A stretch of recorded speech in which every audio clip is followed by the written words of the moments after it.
Welcome to Full Prefrontal, the show that exposes the mysteries of executive functions. This show is a collection of conversations about the role of the prefrontal cortex, which impacts your focus, planning, problem-solving, emotional balance, and independence. These conversations will introduce mental tools that will empower you to shift your mindset for a successful life. And now, here's your host, Sucheta Kamath.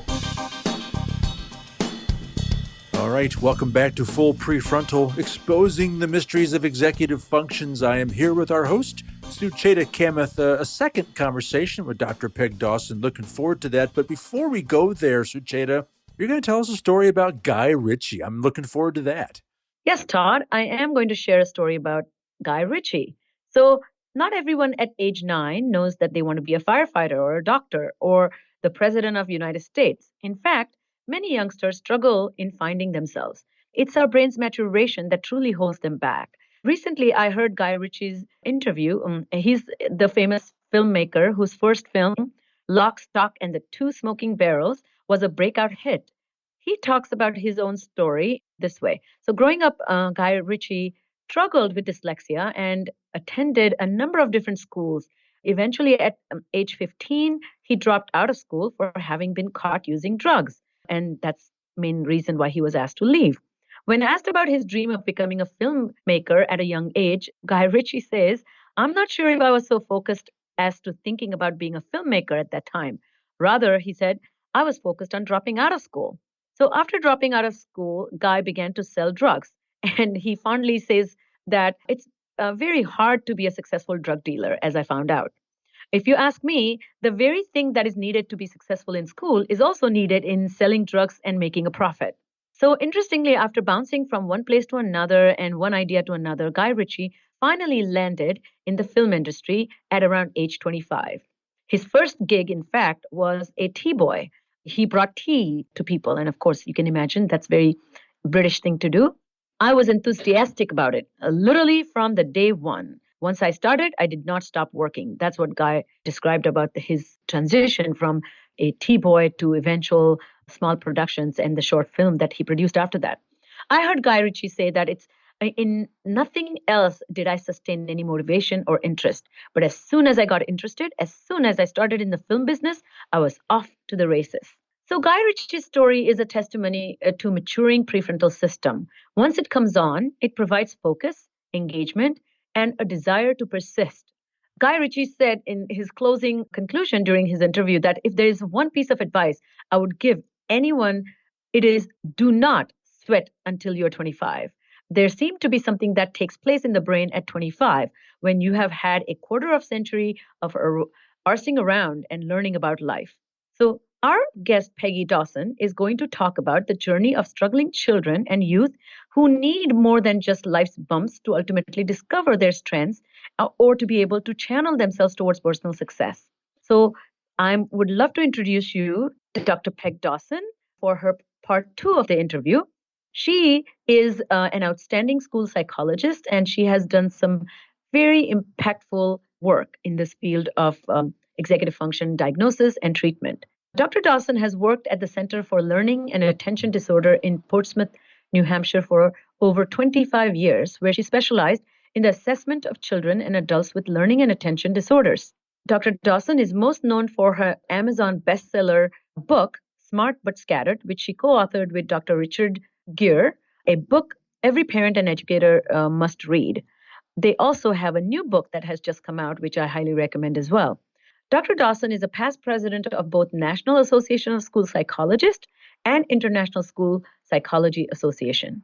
In 2010, Dr. Dawson was a recipient of the International School Psychology Association's Distinguished Service Award, and in 2006, she received the Lifetime Achievement Award from the National Association of School Psychologists. And in closing, I want to just remind people that her work is informed by her personal experiences, not just as a school psychologist, but raising 2 boys who also struggled a little bit in the area of executive functions. And she, as a parent, learned a lot from them. So I can't wait for a conversation with Peg Dawson. Yeah, me as well. And a fascinating story about Guy Ritchie. I did not know that about his background. And I, too, am looking forward to your second conversation with Dr. Peg Dawson. And boy, thinking again about Guy Ritchie, my career took a big change at around 25 years of age as well. So that's a fascinating tidbit. So, all right, well, let's get to it. So this is Sucheta's second conversation with Dr. Peg Dawson. Welcome again, Peg, to our show. Thank you so much for taking time away from your busy schedule. So let's get started. In this segment, I want to talk about executive function and managing executive dysfunction. So what will happen if we don't intercept in the process of developing executive functions, particularly when they're falling behind? Okay, so the brain is constructed so that executive skills do mature gradually over time as the brain develops new capacities. But some kids do better than others on this. And when kids fall behind in terms of executive skill development, they become increasingly disadvantaged in school because the longer you stay in school, the more school requires you to use not only executive skills in general, but requires you to use higher level executive skills like time management and planning and organization and those kinds of things. So if kids fall behind, then there's a mismatch between teacher expectation and what kids are capable of doing. And then they may start failing, but they also start feeling frustrated. Their parents are frustrated, and they're not able to keep up with the academic demands because those academic demands rest on proficient executive skills. In my experience, what we see is if they're not managed, first of all, if you don't call it what it is, people are left to reconcile to think that these problems of not managing me is a more indication of something less in me. And so people either implode or people explode. So there are a lot of behavioral mismanagement that emerges if you don't address it. Do you often see that? Yeah, and I see it in two ways. I mean, there are the more externalizing kinds of manifestations. So those are kids who become disruptive or visibly frustrated. And then there are kids who stop producing or producing at a slow rate or producing poor quality. Those kids we often end up calling lazy. And of all the words out there used to describe kids with executive skill challenges, I think I bristle most at the word lazy because it implies that it's a character flaw as opposed to probably some weak executive skills that if we focused on them, maybe we could bolster them and the child would stop appearing lazy after a while. So I hope our listeners really understand that it's extremely essential that we do everything in our capacity to promote development of executive functions. And the more support we offer, this can expedite or even prevent, in some cases, of falling behind. What is the framework you conceptualize when we are managing executive function challenges? How should we go about it? Well, I think we've got three options. And one is we can look at that mismatch between the environment or environmental expectations, be they from parents or teachers, and the child's executive skill level and say, okay, we've got to support this child so that he's not failing. And so we don't necessarily try to change the child at this point. We just adapt our expectations and adapt tasks to better meet what the child is capable of. So if a child really has trouble with sustained attention and asking him to spend 30 minutes on a classwork assignment or a homework assignment, that may be unrealistic. So can we break it down into smaller segments? Can we build in small breaks? Can we build in something to make the task more appealing to the child? So we're not trying to change the child at that point. And that's always where we start. We say, what can we do to make the environment more supportive or less punishing to the child? And this is different from lowering expectations. Yeah, it is, because our goal is always to get the child to his most competent, independent self. But if we start by expecting more than he's capable of doing, then all we're going to do is produce failure. So we may start out with the child, okay, eventually we want to get you to be able to do all your homework within a reasonable amount of time, but we're going to take it slowly initially and build up to there. I like the way you distinguish that we are not talking just modifying environment, which is, turn off the TV or create a quiet space. You're talking about environmental modification includes modifying expectations. I really like that. What was the second option? Sure. So the second option is to actually look at the behavioral or skill deficit and say, can we put a routine in place that will help this child get through that? So let's say you have a child who has a terrible time getting ready for school in the morning because he gets distracted, he dawdles, or he forgets what he's supposed to do. So if we create a checklist or even use a smartphone app, and there's some good ones out there that help a kid get through a morning routine. If we have the child go through that routine again and again and again, he's actually learning the routine. So the routine actually supports task initiation, sustained attention, planning, everything else. So that's the second way. And in Smart But Scattered, we have a whole chapter devoted to teaching strategies that are built around common everyday routines that kids need to learn. And we identify which executive skills are incorporated into those routines, but they're things parents can actually use almost off the shelf. So that would be the second way. Got it. So here's my observation, which I have a perspective on this, that if you came up with a list of things for the student or the child, and if the child has to follow, then your executive functions went into it. And one of the things that might prevent transfer or generalization to other situations is the child has never learned the principles of how to generate that list. So how do you propose we compensate and break down in that?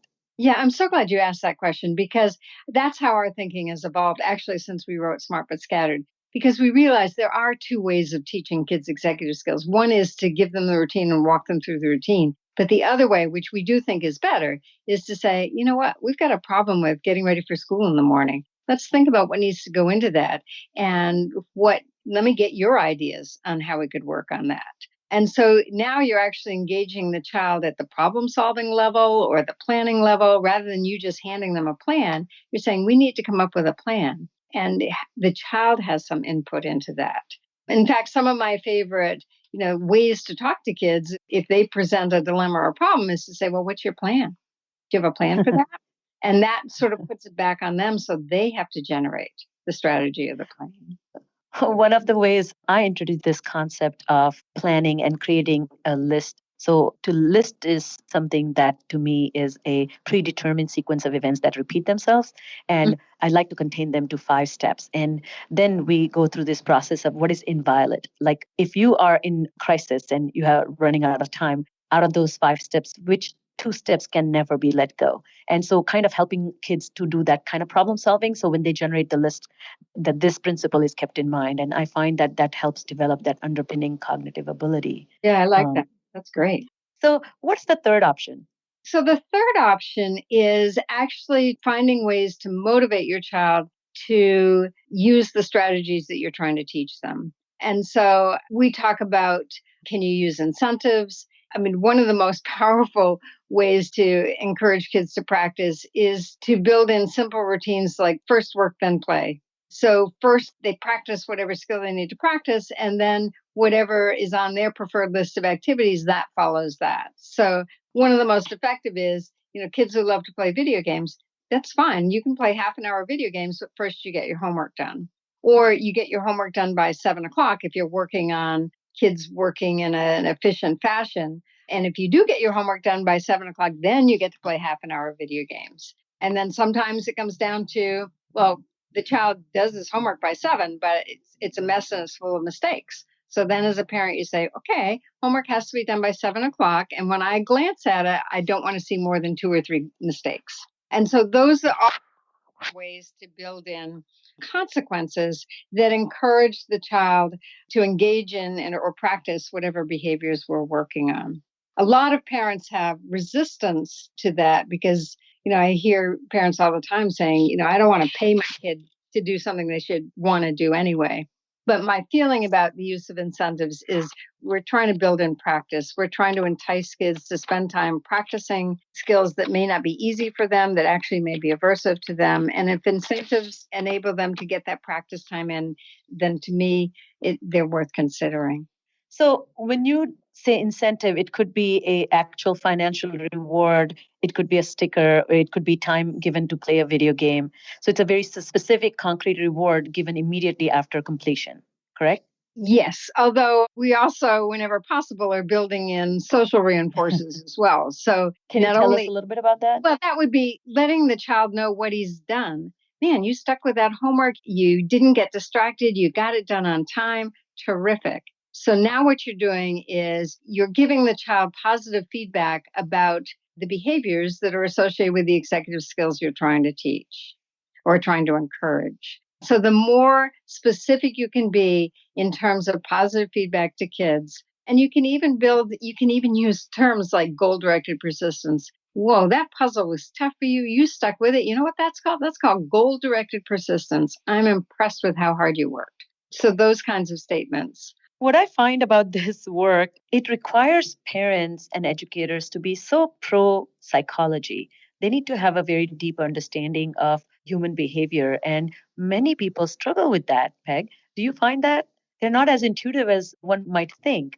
Yeah, I agree with you. I mean, what the research shows in terms of positive feedback is that if you can achieve a ratio of 3 positives to every corrective feedback, that alone can change behavior, which sounds very simple. But in actual practice, it's something that even skilled people don't necessarily achieve.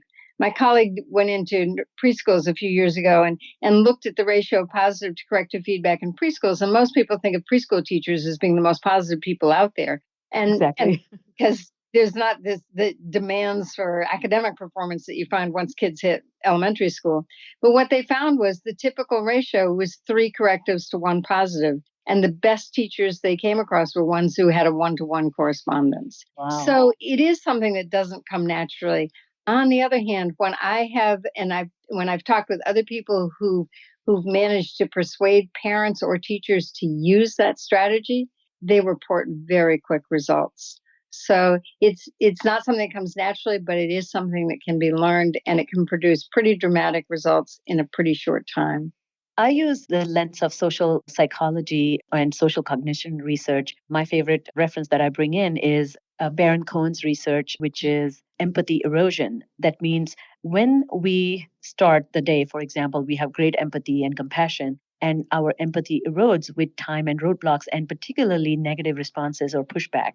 And so a parent who starts with a great gung-ho and great desire to provide these incentives and feedback kind of experiences empathy erosion, and they become impatient and short and intolerant of faux pas. And that's when the real crux of the matter is, how do you redirect yourself? Going back to your reference in the earlier podcast about one's own executive functions need to be kept in check when you're reacting to or redirecting somebody's poor executive function responses. So how do parents themselves intensify themselves so that they can be more appropriate when they're responding to challenging situations? Let me come at that from a different direction, because I'm often asked by parents how to help manage their kids when they recognize that they have executive skill challenges. I mean, I will have a parent say to me, you know what, I have ADHD, I have an attention disorder, my kid has an attention disorder. I'm not sure I'm going to be able to carry out all the strategies that you're suggesting there. And so I generally have 2 responses. It'd be interesting to get your reaction to this. The first response is stop beating yourself up, because none of us are perfect. In fact, I remember my mentor in graduate school, I observed him teaching parenting classes one semester. And he said one thing to those students that has stuck with me ever since. He said, a good parent is a parent who makes the right decision 51% of the time. And who knows? I'm sure he just drew that percentage out of his head, but as a parent, you immediately react and say, oh, well, I can do that. The other recommendation I give to parents, because again, anyone who's read our book will see that there are all kinds of strategies out there that may take considerable time in order to use them effectively. But I often tell parents, rather than using an elaborate system that might involve rewards or might involve kids earning points or money or whatever, can you think of something that you could do every day that wouldn't take more than 5 or 10 minutes that you could continue to use as long as you needed to? That is far more effective than the most elaborate reward system, because you can't keep those up over time.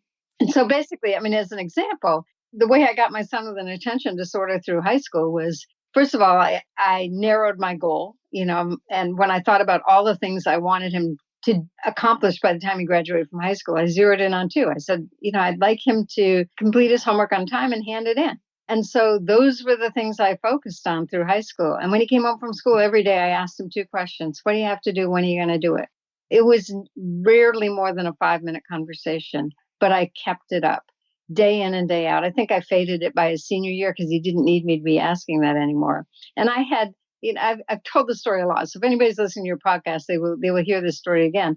I had no idea what strategies were effective with my son because I was using all kinds of things until he was 28. And at age 28, he told me this story that enlightened me. I mean, he basically said, and he was really irritated when he told me the story. He said, "Mom, it wasn't until I was 25 that I stopped going through this mental homework checklist at the end of every day."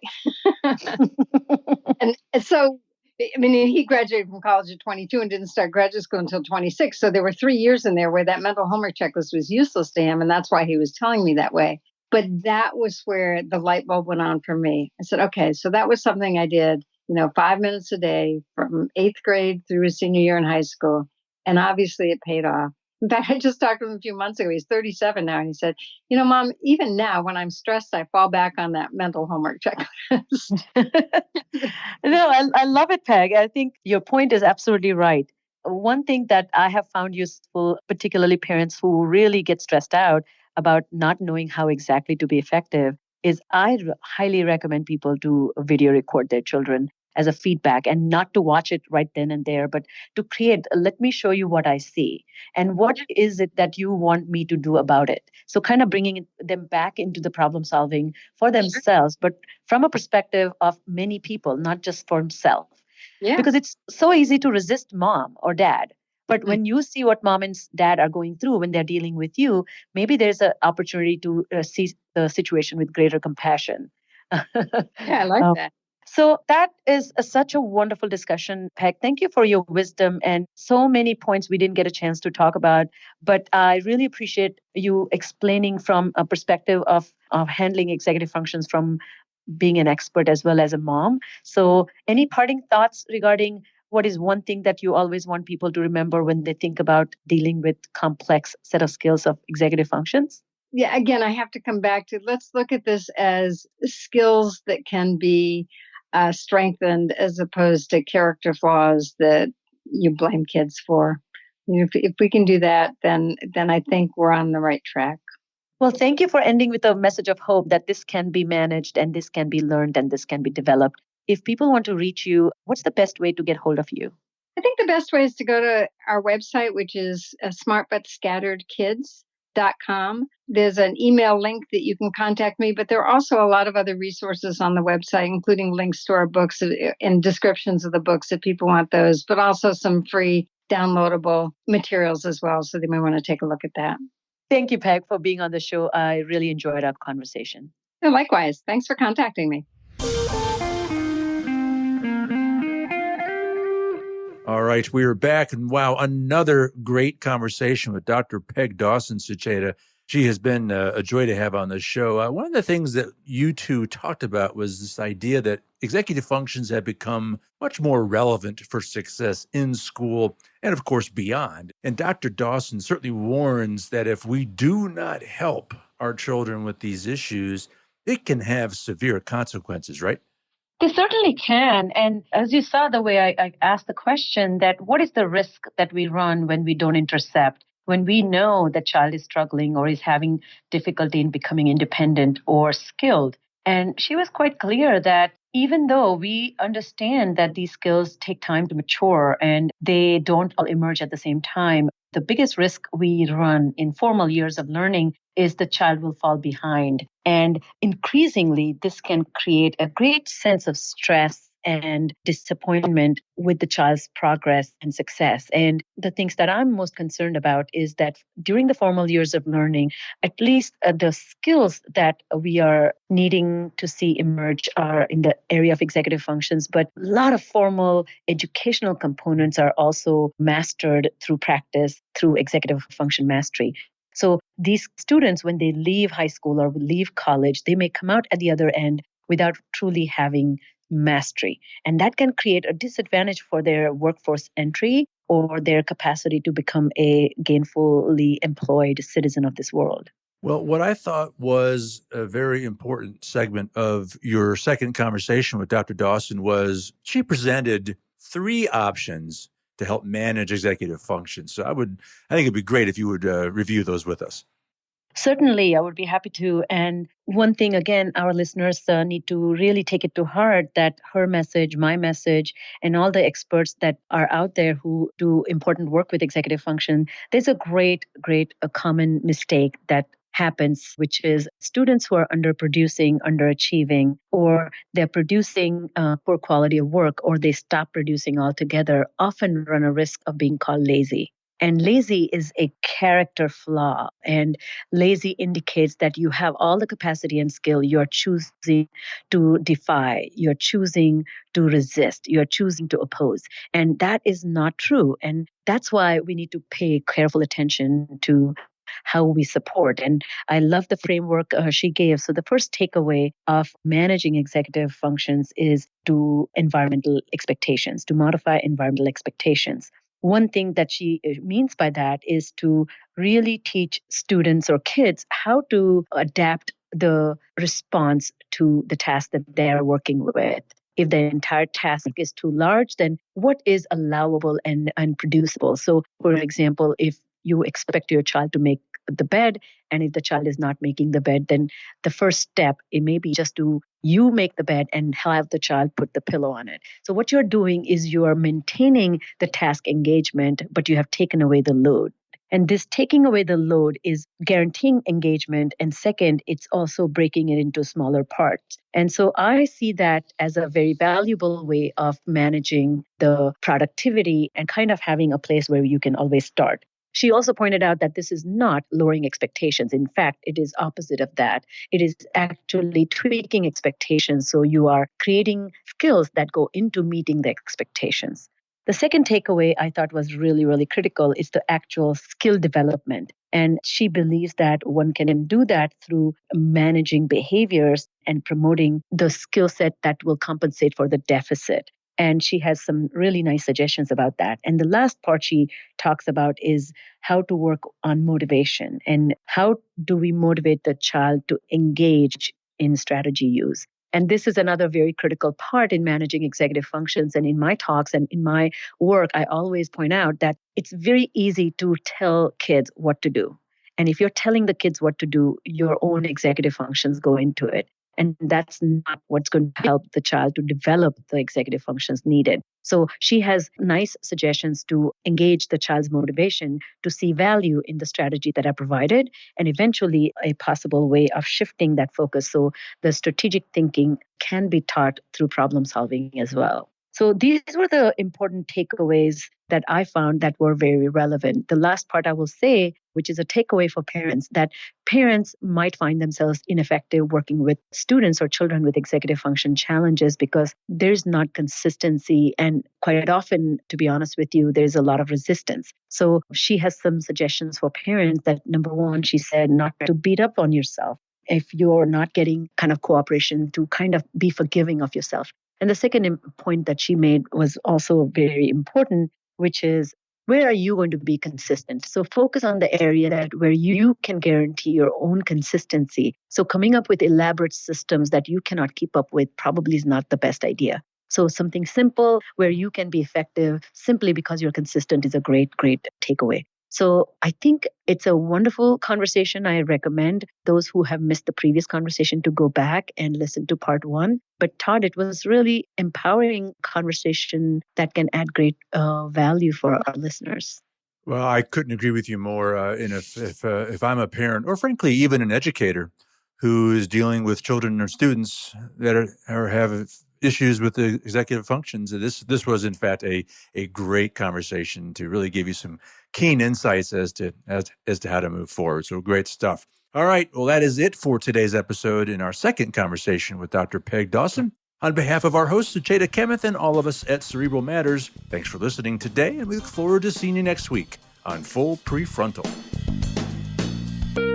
Thank you for listening to Full Prefrontal, Exposing the Mysteries of Executive Functions. To contact our host, Sucheta Kamath, and learn more about her work on improving executive functions, visit her website at cerebralmatters.com. That's cerebralmatters.com. Tune in next week for the next informative episode of Full Prefrontal.